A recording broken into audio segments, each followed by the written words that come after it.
Yeah, we start talking about All games. right, cool. Friends, you are watching the best board games of the month. This is Tabletop Recall. My name's Ruel. My special guest, Anais, is with me this month to talk about our top 10. And what we're going to do is we've each selected five, and we're going to count them up five, four, three, two, one. And I'm going to start with Anais. And actually, I guess we can do this one together. We do this one together because it's Yeah, both of our number five. it is our number five. Together. Nice. What is our number five for the month?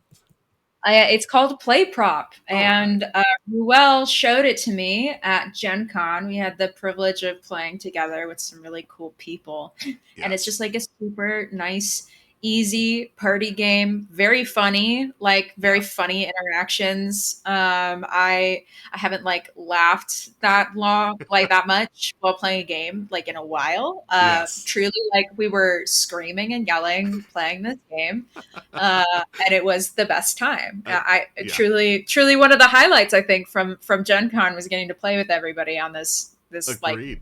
crazy Yeah, game.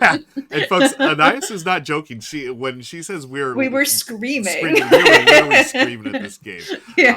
Folks, Yeah. PlayProp, they sent me the copy of the game, so the copy I have is from them.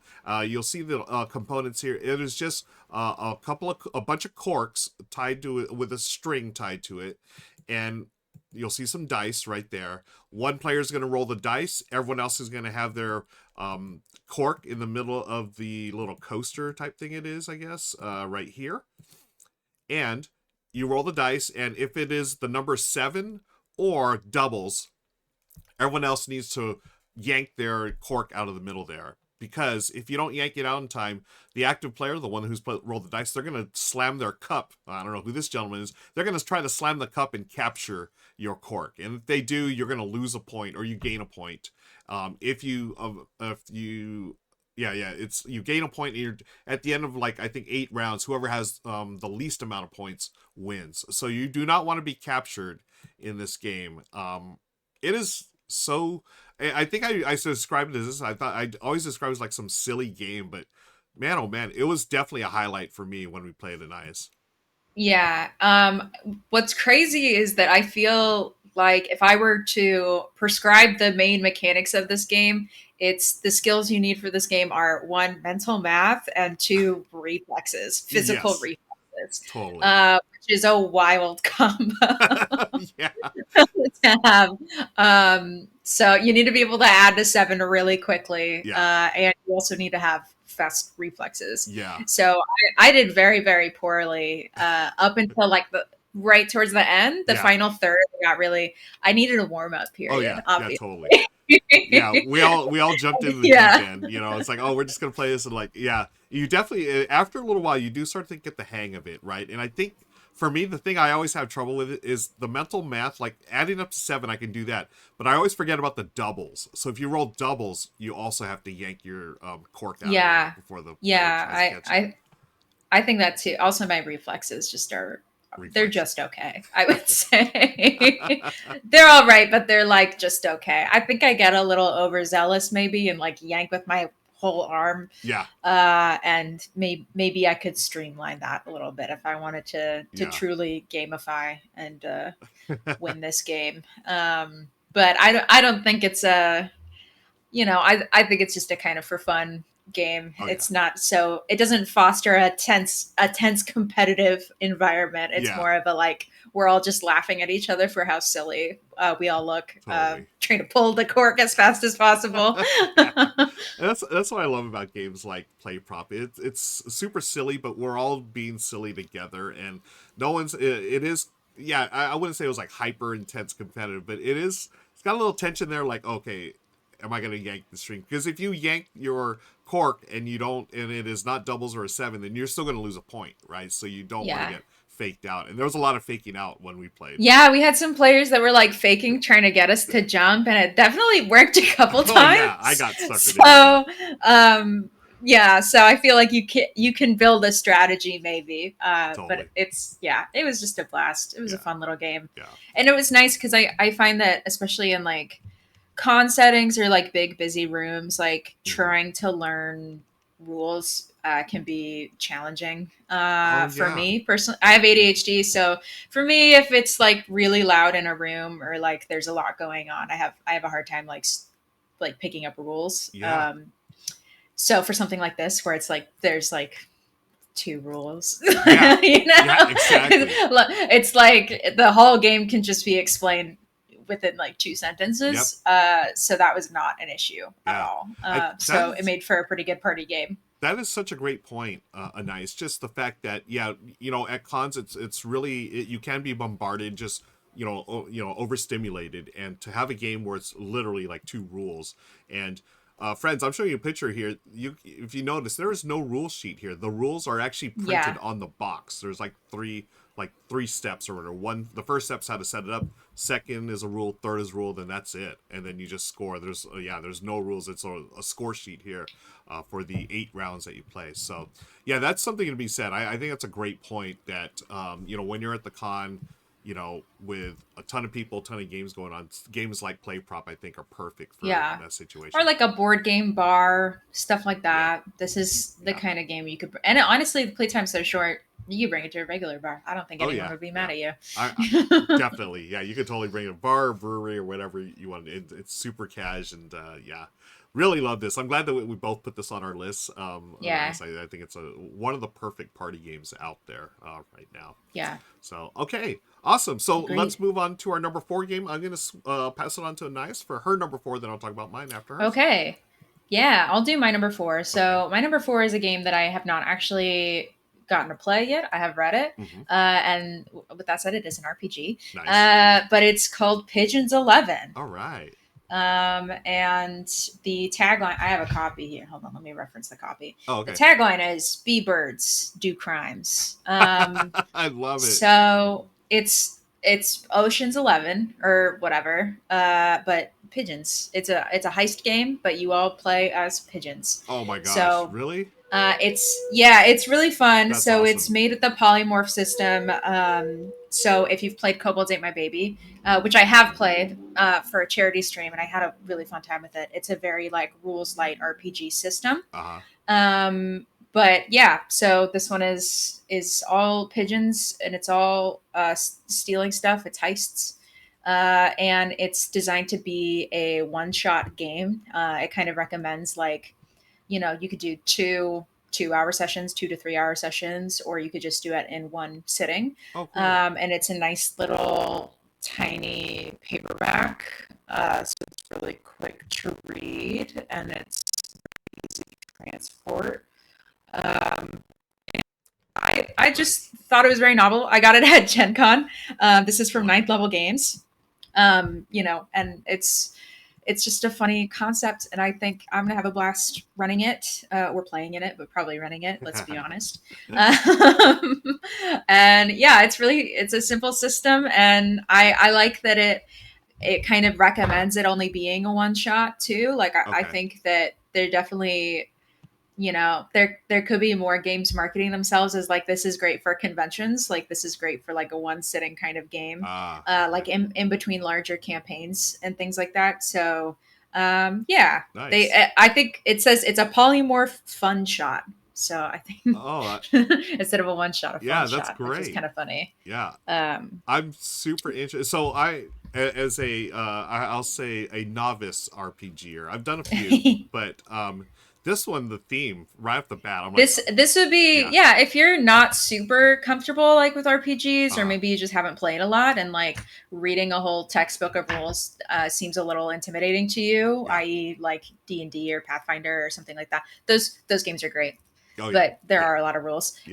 This would be a great like lead in, because it's very rules light. It's super easy to learn, and then because it's there's other games based off of the system, you can kind of dip your toe into like Kobolds Ate My Baby, or nice. Nancy Druid, or there's a Fairy Princess one, which is cool. But yeah, it's pretty neat. And actually, this company I recently looked up, they've kind of been around forever. Kobolds Ate My Baby is like, I think came out in 1999. Oh, wow. I don't quote me. I did like read the Wikipedia on it when I was at Gen Con. So it was, like a week ago. So we'll see if my memory's correct on that. But I was kind of surprised this game had been around for so long. And I like that they're branching out and making other fun little, Yeah. fun little one shots. Because I love like a zany one shot, dramatic. I do a lot of dramatic RP Uh-huh. and things like that. So getting to like just blow off some steam and like do something absolutely ridiculous is Yeah. very Oh, nice. that's cool. I'm a fan. Yeah. Yeah, I've been watching this video they have here, so, people playing, and there's been a puppet the entire time. I don't know if that's I think it's that their kobold mascot. oh, is that the It's mascot? I Okay, think so. From that's so Kobolds and My neat. Baby. I don't That's know. awesome. I love But a good puppeteer. That's great. yeah. Yeah, this looks great. Again, the theme really draws me in, and the fact that it's something that those of us newer to the role playing genre would probably feel comfortable playing. So that looks really neat.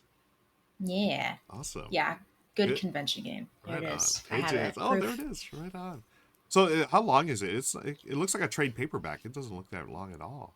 It's very small. Nice. I think it was like $15. I think it retails for Oh, around wow. 15. Don't quote me. You'd have to check the website. Yeah. But it's very, very small, very digestible. Hmm. It looks great. Layout's Awesome. great.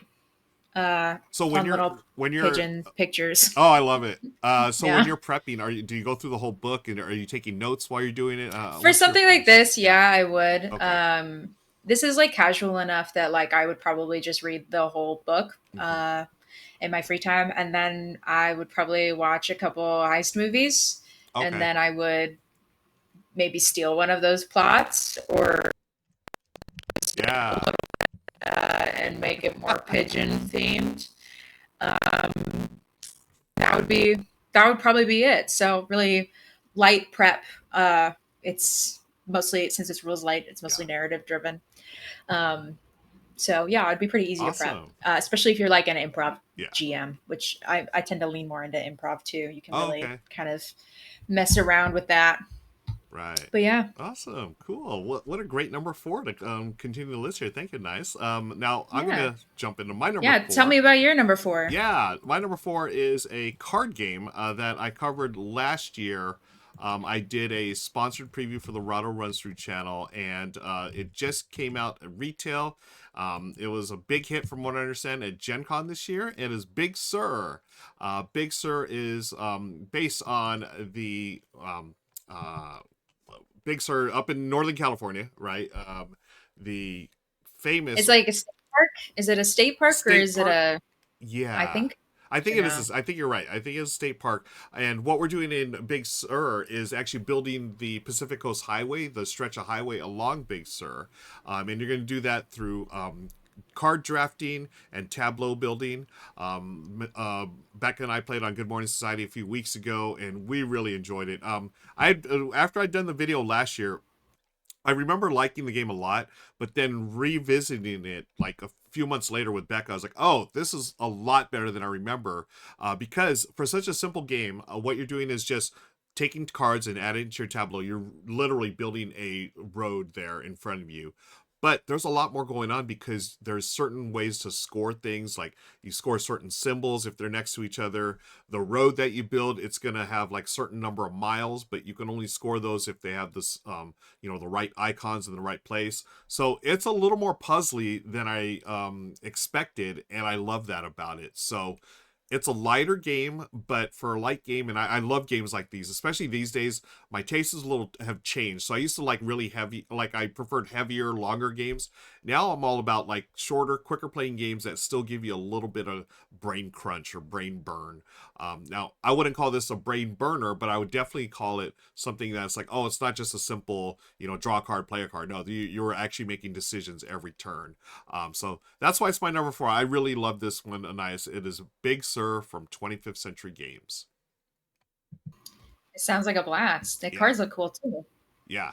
It is. The art is beautiful. Mondo Davis designed this, and he's done some games that I really enjoy. I feel like he is designing these type of games for my current I don't know, preference for games where they're lighter on they just seem lighter, but when you actually start playing them, it's like, oh, there's a little bit more going on here than you expected, which I really like. But I don't know, a nice these type of games, like card drafting, card games. I know Renegade's got a few. that I've enjoyed. Stuff like Stellar, or oh man, what was the other one? There was another one I I just mean, Unstoppable by John D. Clare. yeah, The Unstoppable's game. You can't fantastic. go wrong with John D. Clare. Agreed. Bro's a legend. So, Agreed. Yeah. yeah. I'd say like even all the deck building games in Yep. the deck building Hmm. lines are totally Yeah. solid. Um, Yeah. That's that's me off the clock. I'm not getting paid to say that because I'm off the clock right now. But I will say like the My Little Pony deck building game, and yep. there's like they're not the same game either. There's like other rules Yep. for across MLP, Transformers, Power Yeah. Rangers, GI Joe. So Yeah. No, you're right. games that could have easily been a label slap are not. Like they're Yeah. just actually really well thought out games Agreed. Yeah. And that that's happen to be IP. yeah. And that's so true. Like I totally like when I first played, I think it was the GI Joe, or no, it was the Transformers deck builder. Like I expected it to just be okay. It's just gonna be a standard deck builder, whatever, with the cool Transformers art. But no, there's a couple of things there that like, oh, this is a little different than what I expected. And then along those lines, like Mighty Morphin Power Rangers, GI Joe, My Little Pony, they all have like a little difference in each game, which I Yeah. think is really neat that Renegade can do that. Yeah, and they're so those definitely I love a good card game that's like easy to learn, hard to master. That's like Oh yeah, the yeah, the term everybody uses. totally. But I feel like a good card crafting game really scratches that itch. Agreed. Yeah. So Yeah. yeah. So Big Sur, it is not a card crafter. It's not a deck builder, but it is a wonderful 2 to 4 player game, drafting cards. And check that one out, folks. That's my number 4. And now we've got a couple more games to talk about. We're gonna go back to Nice with our number 3. Number 3. Okay, it's another RPG. Sorry, this is the RPG Oh, episode, I I love guess. it. That's But great. it's Root the RPG. So this is the RPG version of Root the board game. So Mm. obviously, if you're watching this and you love board games, I'm sure you've heard of Root. Whether or not you've Yep. played it, Agreed.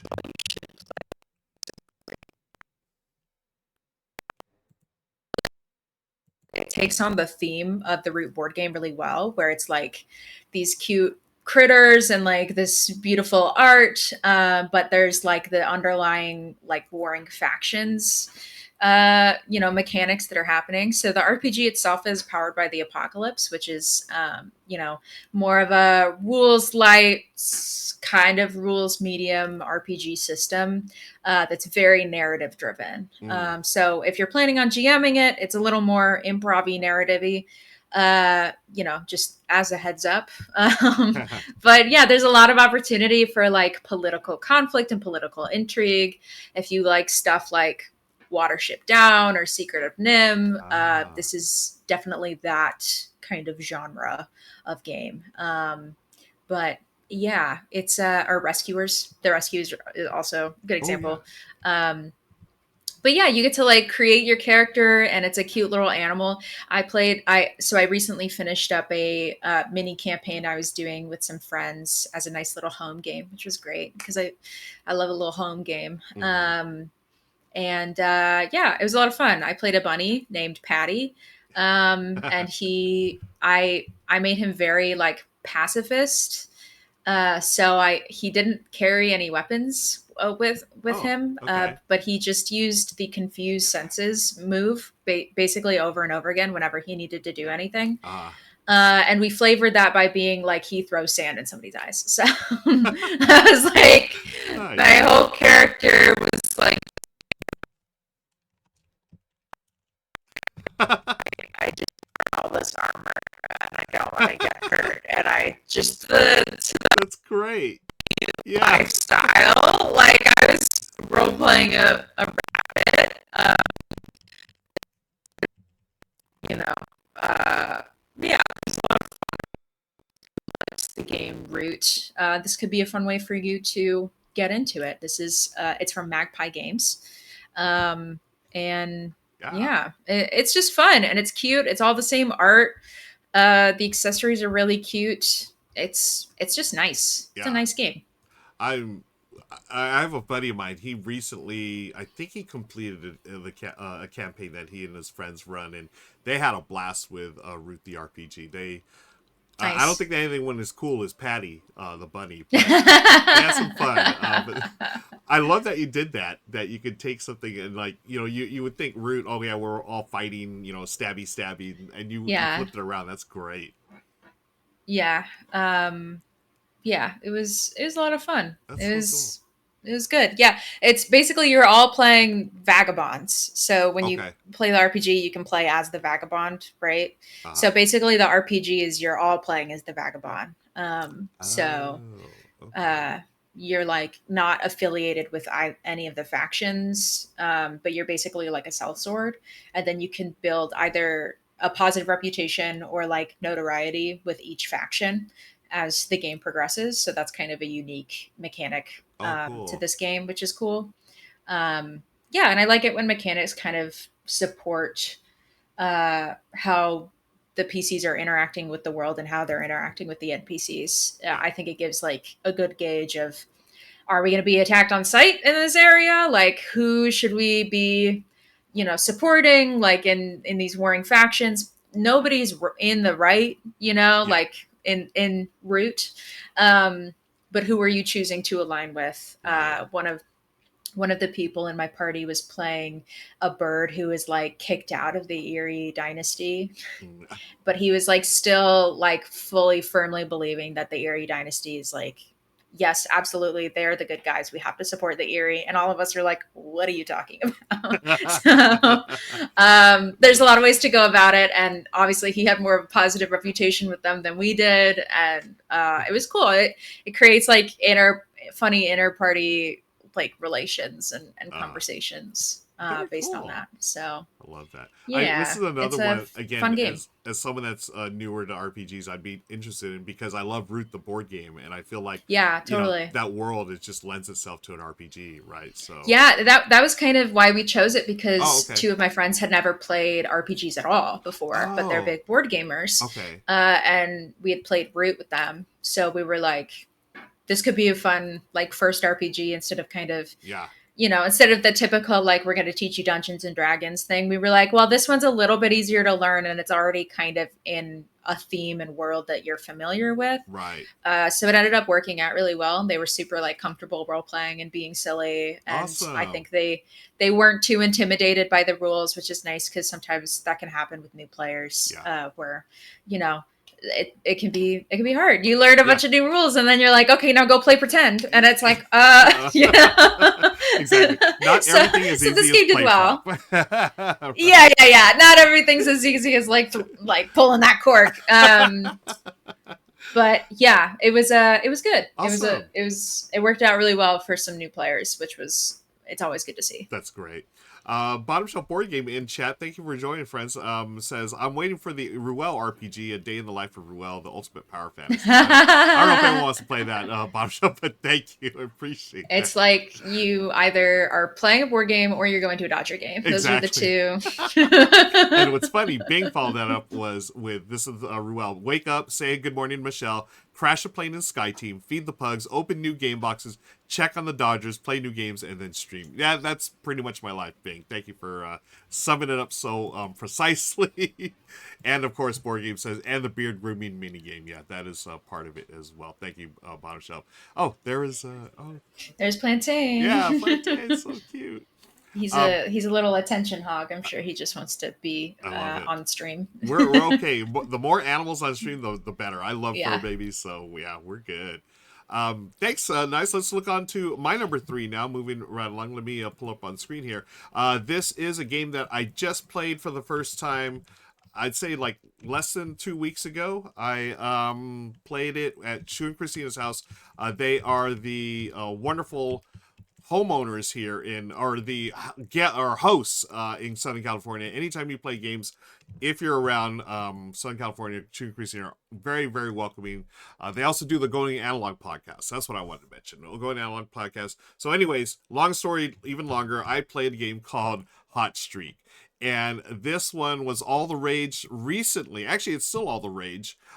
It is a board game racing game. There's the video right here. And in this, if you ever played Ready Set Bet, it's a horse racing game. This is just like that, but it's quicker, it's easier, and it's way funnier. Um, the theme is everyone is betting on these different sports team mascots. So as you can see, there's like a hot dog, there's like a little bear or whatever, and you're just playing cards to move them. And you just flip over the cards, and they're either going to go straight or they're going to swerve to the left or right. And you're betting on who's going to cross the finish line first, and second, third. You're going to get money for each race. And the races are like super quick. It is a sort of a hand management game because everyone has cards. You're gonna have like just a standard deck of cards for movement, and then everyone's going to contribute either a card or two to the deck. Then you shuffle them up. So you know a little bit about what you put in. So maybe you're gonna move the king like 3 spaces, but then someone else may have a card that's gonna knock back the king or whatever. So you don't really know until you play out all the cards. And of course, there are the standard cards there, and eventually someone's going to win. You're going to earn money. You rinse and repeat for a couple of rounds, and then whoever has the most money wins. It is quick, brilliant, and another one of those games. And I said we were all like shouting and laughing while playing. Like, Yeah, I love yeah, those figs too. yeah. The mascots are so funny. The minis are amazing. Let me let's see if Yeah, they got to zoom in on one of these. My favorite, I think, there's the king, there's a bear. My favorite is I think the there's a where is it? The hot dog right there. It looks like a big that's Dodger very dog to good. me. So Yeah.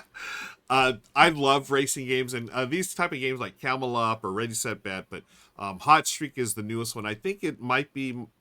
I don't know if it's my favorite. I don't know. I really love games like this where everyone's involved. All you're doing is betting on the outcome, and you have a little influence on it, but there's still randomness. But Yeah. yeah, Hot Streak, a lot of fun. And if you haven't played it before, we need to play this at some point. Yeah, I'll put it on my list. Definitely. It seems like Yeah, a blast. it's Definitely yeah, my kind of game. definitely. And it's like another like play prop where it's like there's not that many rules, and uh, we're all involved. And I think it plays up to I think it's a bigger player count, maybe 8 or whatever. But um, yeah, you're just betting on mascots, folks. There's nothing better. I mean, look It's how fun. cute these things are. They're great. And Yeah, that's pretty good. yeah, and of course me, I didn't have any strategy except I just wanted the hot dog to win every time, and the hot Of dog they course. didn't win every time, so I lost, but it was still fun. It'd be a fun game to play with kids or Oh yeah, with absolutely. younger gamers, Yeah, because it just seems so silly. yeah. I'm always looking for games like that. Well, now that I think of say that out loud, my nieces and nephews they're all getting older, so it's I used to always try to keep games that could play like 5-year-olds and 6-year-olds. They're way past that age now, so I don't know. Well, even this guy, I don't care. No matter how old they are, we're gonna play a hot streak. I'm gonna, yeah, Yeah, absolutely. yeah. I'm the Funkle. I'm gonna make that call. We're gonna play this game. Yeah. Okay. So that was number 3, hot streak. We've got a couple of games left to talk about in our recap of the best games in July. And Anais, you've got a game at number 2.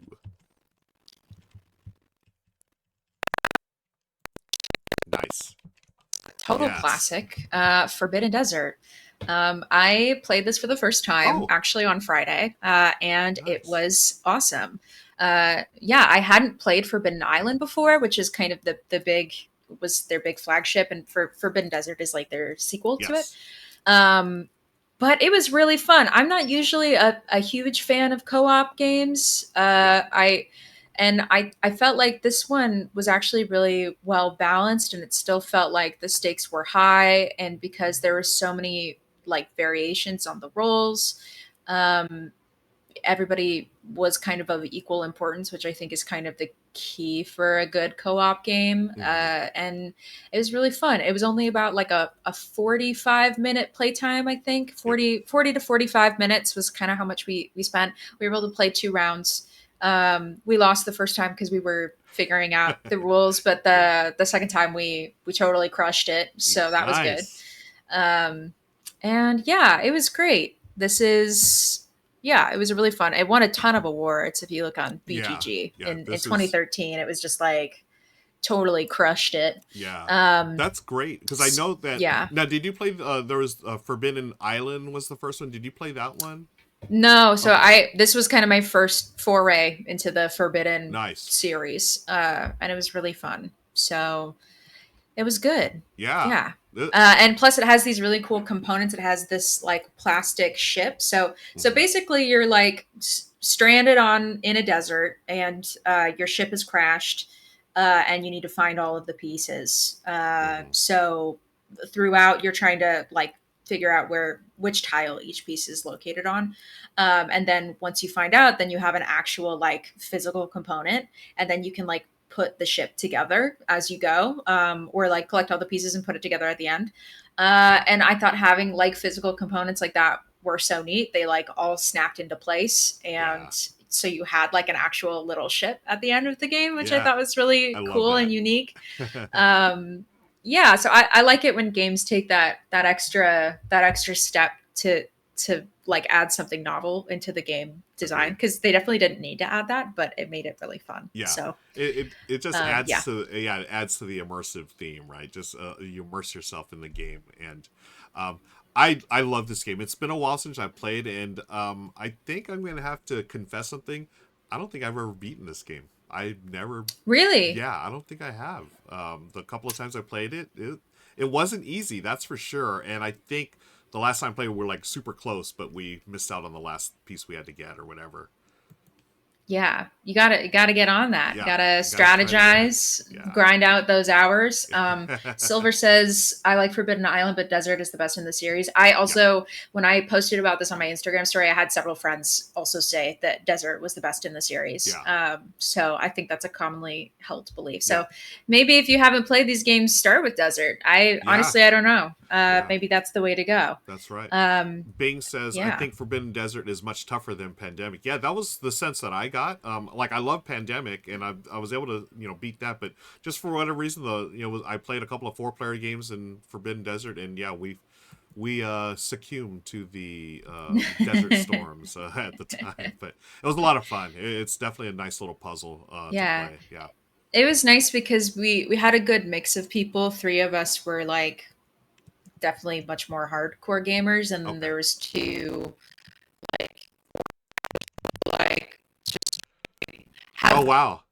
monopoly just trying to get into games. We had two people who were like, "Oh yeah, we went to Noble Knights and like Oh this was the game cool. that they recommended for new players." So it was really cool. We played at like a board Yeah, game nice. brewery, and we were able to just have a good time and play co-op. And there wasn't it's nice when you can find a game that both like experienced players and newer players can enjoy together, Yeah. Yeah. which is nice. I that's that can be kind of hard, especially in co-op games. If like Yeah. not everybody is kind of on the same level, then it can be a little like there Totally. could be tension there. Oh At yeah. least for me, Oh I yeah. that's why I prefer like a competitive game. I think sometimes like working towards a goal together can be challenging if not everybody's super experienced with games. And that definitely says more about me than about games, I will say. Yeah. That's Yeah. definitely like a me thing, not a game thing. But this one was really fun. I really had a good time with this. Nice. So Yeah. definitely, maybe it changed my opinion a little bit on co-op games. Okay, So, cool. Hey, that's great. Yeah. I think yeah. it's funny, like I really loved co-op games when I first got into the hobby, but the more games I played, the less I liked them, and I'm still sort of iffy on co-op games now. But Forbidden Sky, that I remember, I really had a good experience, even though we lost. I just like that type of gameplay in my co-op games, and I think you hit the nail on the head. It is a really terrific game for those of us who are hardcore gamers, but you can totally play it with a brand new player as well, and still have a good time. Yeah. Cool. Yeah. And it's up to 5 players, which is nice Yep. instead of 4. Yeah. So 2 to 5, which is great. There was 5 of us. We all That's right. played. Yeah.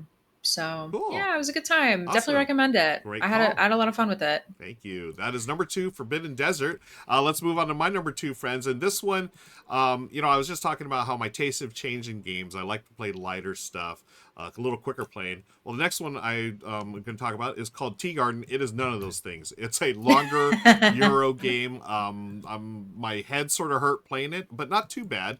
But I really enjoyed it.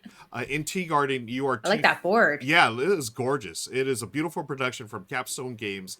I forget the designer's name, but they're the ones that did SETI. That's our friends Monique and Naveen from Before You Play. But SETI has been all the rage this year. Tea Garden, sort of, I don't know, it got some hype last year. I don't feel like it got as much as hype as it deserves. Thomas Holick, thank you, Magic Eric, in chat. I really appreciate you. This is a game you are cultivating teas, different teas, and you're trying to get the different blends and mixes, and you're trying to cultivate them and eventually sell them at the market. It's sort of like if you ever played Viticulture, a game about winemaking. This is Viticulture, the tea making game. So you've got your player board, you've got a bunch of different things going on. You need to go to the board and eventually sort of get all the different type of ingredients you need to make these teas, the different leaves. There's different goals that you're going to have. Really neat mechanism in your player board where you're going to get raw tea leaves and you're going to place them in these little holders. And then they're either going to go to the left side, which means it's going either getting weaker. But if I forget the name of the word, not cultivate. There's a different word where you're going to, I'm going to say cultivate. The leaves will go to the right side and they get stronger. Right? I think they're steeped or something like that. But as they get stronger, then you can unlock those and do better things with them, bigger things as well. Ferment. Thank you, Magic Eric. Someone's played this game. I appreciate that, Magic Eric. It is so good, though, Anais. I love the theme. And the heavier games like this, where it took about, 3 players. It was me, Kelly, and Linnea. We played 3 players with a teach in about 2 hours. So I think it's like a 90-minute game once you get everything going. Too bad. Yeah, it's not too bad, right? Yeah, but it's definitely a night. You're probably only going to play this game right at a board game exactly night. Unless you're like hardcore, which yeah, I'm sure a lot of people watching this are. So. yeah. So yeah, this may be the first of a couple of games you play, but for me, my brain, it wasn't like a brain burner, but it's definitely thinky. And every turn you had a lot of choices, which I love. And there's just a lot going on, but it's nothing where it never seemed unmanageable. And my thing was, and I do like this about some of the heavier or midweight games I play now. Everything was intuitive. It's like, okay, nice. I need to get the leaves here. I need to ferment those leaves in order to do another thing, and then et cetera, et cetera. So everything seemed interconnected, which I really, really enjoyed about this.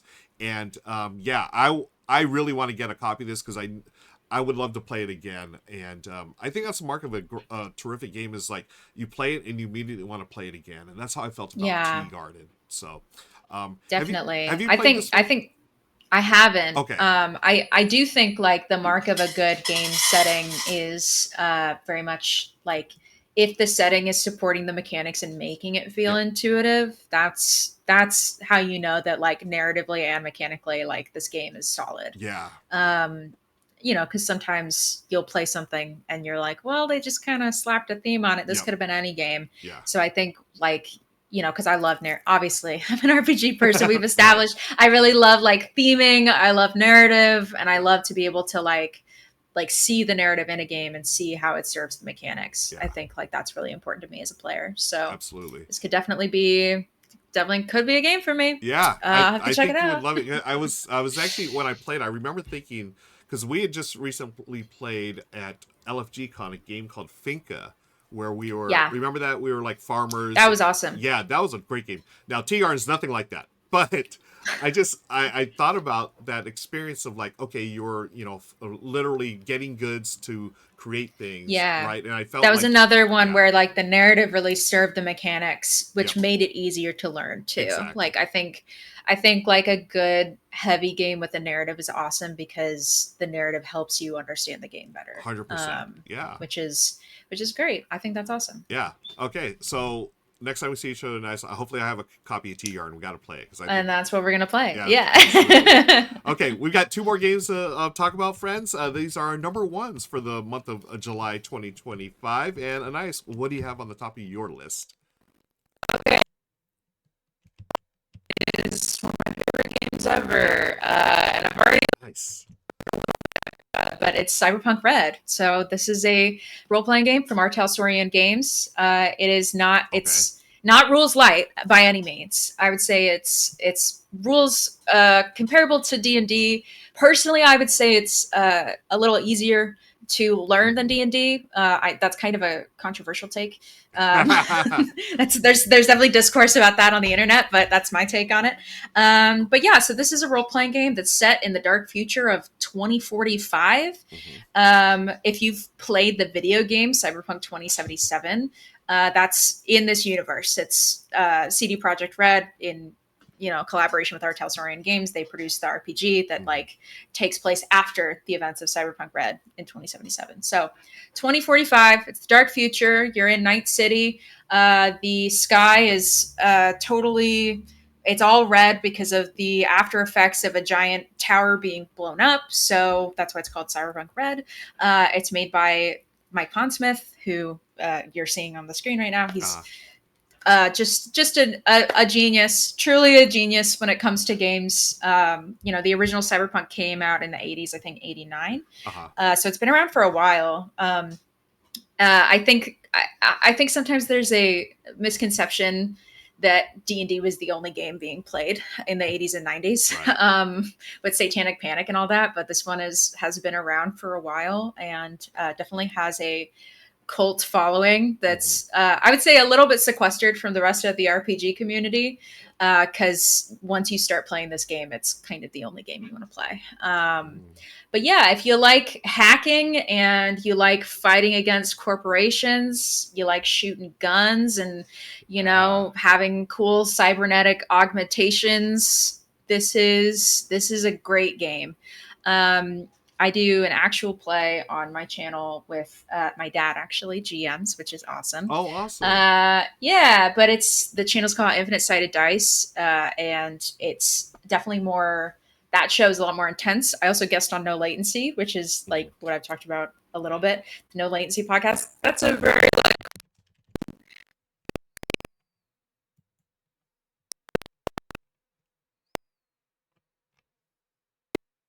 different ways you can like play this if you like. If you're a book nerd and you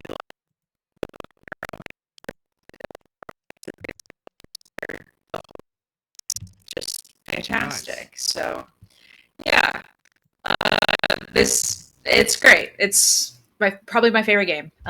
Hey, there's some of my stuff. I just found it right there. There it is. That's Scum and Villainy. That was a different one, but the other ones, yes. But yeah, guns and drugs and all sorts of awesome, crazy cyberpunk stuff, taking down cyber psychos and fighting back against megacorps. Yeah. I love that theme, and this is something I've heard about for years, right? I've never played, but again, it does have a cult following, as well known, and we had talked about this before, but I'd love to, if you don't mind sharing, but you do, can you talk a little bit about this actual live play that you do with your dad, like your dad GMs? Yeah, definitely. Well, first of all, my dad's pretty young, so I mean, he's in his 40s, so it's, like, I think sometimes I'll say like my dad and they think, that he's older than he is. Yeah. No, he's pretty young, and everybody at the table has, it's very age agnostic table. But yeah, it was after I graduated college. I had graduated into the pandemic with a theater degree, which is unfortunate, to try to work in live theater after all of that. So I was working at my uncle's game shop at the time, and we had met our friend John the Wise, who's a Cyberpunk Red YouTuber. He's a friend of the family. But he had invited my dad onto a live play on his show. And then my dad was like, I bet we could make something pretty special. Nice. So yeah, we decided to make our own show after that. And his buddy owns a soundstage. So, we ended up like hiring a guy. We made some flats and we like set everything up, and we were friends with some, producers who work in reality TV that helped us get started. Wow. And, I had met my friend Day, who you see on the screen. I'd met her while doing playtesting for a game that would become Daggerheart very early on. Really? Yeah. Whoa. So while I was working at the game shop, I met my good friend Spencer Stark, who is now the creator of Daggerheart. Oh my gosh! Wow. Candela Obscura, but he was living in the area. I was his local game shop, and I Yeah. was just like working part time, and that's how we met. And then I was playtesting, and that's how I met Day. And I brought her on this show, and it was kind of like a wild whirlwind time Yeah. in 2021, 2022. We were like, dealing with the pandemic because my dad is he's a musician and he's a composer, and uh, obviously there weren't a lot of live music events happening, and film production had stopped on a lot of things, so he wasn't necessarily writing as much. So this was kind of our passion project of like, well, what do we do? That's so cool. And this is what we did, and the show's still going. We're on season 3. And he scores the whole show, which is really cool. He makes all the music, and runs the show, and I love it. It's some of the most compelling role play I feel like I've ever done has been on That's that so show. cool. Because I think there's a level of trust when you're with your parent also. Right. Maybe not for everybody, but for me, my dad and I have a very close relationship. So there's that like level of like, one, we're both trained performers. Mm-hmm. 2, we trust each other more than anything. And then 3, we're just like locked in on these characters Nice. and talk about them all the time. So we've done some pretty awesome scenes, and I'm very proud of it. But So yeah, cool. it's a blast if you haven't. And it's funny because like we had kind of started gaming together. He had gamed as a kid, but I wasn't really gaming like growing up as much. I was playing more video games, and I was a big book nerd. But when I got to college, I started playing D&D, and I got home and I was like, my uncle owns this game shop. I don't know why we're not playing D&D. We should be playing D&D as a family. So we started doing family D&D with me and my parents and my uncle and my brother. Cool. And so it was kind of a nice like full circle, like, oh, this is how I started gaming, and now we're making a show together. So yeah, if you haven't played with your parents, you watching, you should try it. It can be. We had challenges in the beginning, but notably, my mom was very nervous about playing, but now she's like the biggest gamer ever. That's so cool. She kickstarts everything. We have a Google Drive just full of documents, and she's the biggest Critical Role fan. She's watched it all. Awesome. Like she's a handmade dice maker now. During the pandemic, she like got into making handmade dice, and now she actually met her at LFG Con. Yeah.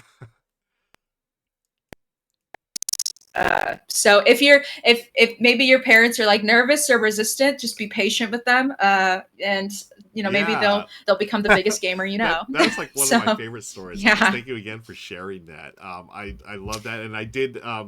Where did I? Oh, I wish I had it. If I would have, I would have been better prepared. But I actually bought a dice from your mom at LFG Con, and they're here somewhere. There's some 6-sided, but they're really neat. But folks, as I said, you never know. Play games with your parents or your family. Yeah, she was so nervous. She was so nervous because like I think a lot of people, particularly women, are like discouraged from gaming. I think it's a lot different now than it used to be. But I think, even 20 years ago, 30 years ago, like, it wasn't as approachable and it wasn't like as a diverse of a community as it is now. So I think she had a lot of reservations about playing, and they were kind of founded on this like discouragement that happened when she was younger. And once she kind of broke past that, and she's watching Critical Role, and there's some fabulous women who play in that, and Dimension 20, obviously, like lots of different kinds of people who play games. She felt more comfortable, and then we, created a monster. Now she's either only ever watching Critical Role or One Piece. Those are her two things, and she makes dice constantly, and she's a hardcore gamer. So that's awesome. You never know. That's so cool. Friends, we're going to talk about one more game. One more game. Yeah, we're going to talk about one more game. My number one game for the month. It was a nice little, a cute little game called Moon Colony Bloodbath. I had to pick this for the name alone, but That's also, crazy. Yeah, it's a great name, right? It's one of the best board game names ever. And this one, it's an tableau building / tableau wrecking game. So in this, you are trying to survive. You are colonizing the moon, but of course things go bad, and it's so funny that I played. This is a game I was talking about earlier. How it's a good game if you want to play it again right immediately afterwards, and basically I did. With Kelly and Aaron, they bought the game when I was staying with them during Gen Con. We played it, and I was like, I really want to play this again. So we played it the next day, and then after we played it the second time, I had them take me to their friendly local gaming store so I could buy my own copy. That's how much I love this game, friends. In it, you're just trying to colonize the moon. Hopefully, you're going to survive because there's all kinds of things that are going to happen that go wrong when you're trying to colonize the moon, including crazy robots. And the robots, friends, basically you have a deck of cards that you all share, and you just flip over a card and do what it says. Hey, everyone can work at this turn, so you take an action. Next card, oh, something bad happened. 4 of your people are going to die. And the next card, you same thing. Oh, robots are taking over. They're going to kill off a bunch of people. So every round, you just go through the deck. You're going to hopefully survive, or you're going to build these buildings that have more people in them so you can survive even longer. It's funny because every game I've played, it's like the first couple of rounds, oh, moon colony, yay, happy times. And then around round 3 or 4 or 5, now it's the bloodbath. I'm losing people. I'm losing people every single turn. Oh my gosh, how can I survive? There's spoiler alert. Not everyone's going to survive, and only one player is going to have the most, or is going to have any people alive, and they win the game. That's all it is. It is hilariously fun. I mean, yeah, I guess the theme could be a little morbid, but they do it in a fun way. The artwork's sort of like the 70s, like sci-fi thing I going on, right? And it's love like 70s sci-fi yeah, vibe. yeah. And it's hilarious. It's so much fun. This is Steph and Michael playing it here. 2-player. I played it 2 players. I played it 3, and have I played? No, I have not played it 4 yet. But those experiences was terrific. They also have a solo a variant where you just add a card and you can play it solo. You're just trying to score, or survive as long as you can, and then wherever you die off is your score. Anais, I was really surprised by this. I'd heard the hype. It lived up to all the hype and then some. It's just a funny, hilarious game, and it's simple. It's another one of those. All you're doing is you have a deck of cards and you're just going through it and doing the actions. You just read it and do it. Oh, this card give me resources. This card takes away resources. I get to build something. Oh, now I have to destroy something. That's all it is. It sounds so much simpler than it is because there are times where like you sort of have these combos where you can, oh, I've got enough people for this combo and I'm going to survive at least another round. Yay. And then a random event happens and they just all died. Boo. And that's this game in a nutshell, is yays and boos. But another like really fun, exciting, hilarious time where there's interaction between players, but you're still playing a little solo, like, okay, I'm just building my little colony, leave me alone, blah blah blah. But then robots happen and oh, I'm all dead. And did you die too? Yeah. Wait, you died before me. I win. That's Moon Colony Bloodbath. That's my number 1 game of the month. This one is another one nice that we need to play. It is so much fun and Like hilarious. lots of epic highs and lows, which I love. Definitely. And I love an Definitely. epic high and low. Yeah, and that's a like a great call. Like it is definitely high and low when you're doing. And it's funny because every game, inevitably, it gets down to everyone chanting "work, work, work," because there is a work card. There's 4 work cards in the deck, and when you work, that basically means you're not going to die. You're not going to none of your people are going to die off this round. So by working, you get to like get resources or money or whatever. But that's the one time or the 4 times in a round where you're basically safe. So everything else is pretty much bad. But oh, I love so much fun. yeah. I love to be on an emotional journey when I'm board gaming for sure. And I Definitely an love the emotional journey. uh obviously is great. Yeah, it is such an emotional journey, and someone like you who enjoys the narrative. This one, it has Yeah. narrative. It's hilarious in its narrative. Like, yeah, we're all gonna die, but maybe I'll die sooner than you, and you'll win the game, or vice versa. But yeah, Yeah. Well, it awesome. is That sounds like a great terrific. game. Friends, that is going to be it for the best board games of July 2025. This has been Tabletop Recall. I want to thank Anais for joining me today. Anais, before we get going here, do you want to promote or let folks know where they can find you on the interwebs? Yeah, you can find me. Well, first of all, thank you for having me. Oh This yeah, was really fun. I this is love great. getting to nerd out about games. But yeah, you can find me on basically all platforms at Anais R. Morgan, ANAISRMORGAN. Just my name. You can also catch my Cyberpunk Red actual play. That's Infinite Sided Dice. We dropped that link earlier. Mhm. If you want to see me play some Cyberpunk, if you want to listen to me play some Cyberpunk, I recently finished up a side quest guest series with the No Latency podcast. If you are into more of a funny radio play version of Cyberpunk, you can also, a lot of times I'm hosting Renegade cons for Yes, Renegade Game Studios. So just follow the Renegade Game Studios social media if you want to see some of that. I think that's nice. which is a lot. Yeah, It's a lot.